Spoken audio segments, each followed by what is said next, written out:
Your dreams are no longer safe. How about this? Can we go from the patterns of your brain when you're looking at an image to reconstructing the image? So the way this worked was they put human beings inside an fMRI machine. They had them look at images and figure out what the patterns are, like translate from image to brain patterns. And then of course they would hide the image. So this is a image of a giraffe that the computer has never seen. It's only looking at the fMRI data, and this is what the computer thinks the human is seeing. Yeah. Now, to get state of the art, here's where the combinatorial aspects, why you can start to see these are all the same demo. To do this kind of imaging, the latest paper, the one that happened even after this, which is already better, uses stable diffusion, uses the thing that you use to make art. Like, what should a thing that you use to make art have anything to do with reading your brain? But of course it goes further. So in this one, they said, can they understand the inner monologue, the things you're saying to yourself in your own mind? Mind you, by the way, when you dream, like your visual cortex runs in reverse, so your dreams are no longer safe. But we'll try this. So they had people watch a video and just narrate what was going on in the video in their mind. So there's a woman, she gets hit in the back, she falls over. This is what the computer reconstructed the person thinking.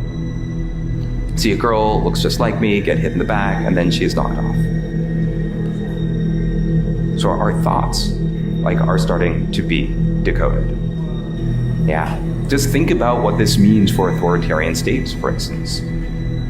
Or if you want to generate images that maximally activate your pleasure sensor, anything else. Okay, but let's keep going, right? To really get the sense of the combinatorics of this. How about, can we go from Wi-Fi radio signals, sort of like the Wi-Fi routers in your house, they're bouncing off radio signals that work sort of like sonar.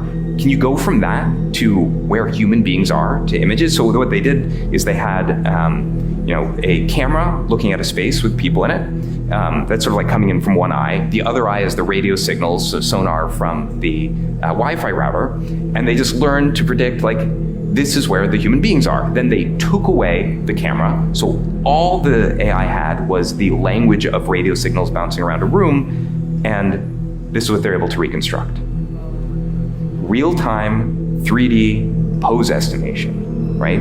So suddenly AI has turned every Wi-Fi router into a camera that can work in the dark, specially tuned for tracking living beings.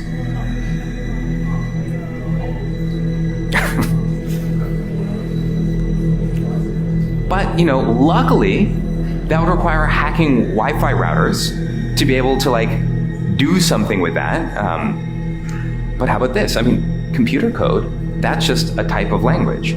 So you can say, and this is a real example that I tried, GPT, find me a security vulnerability, then write some code to exploit it.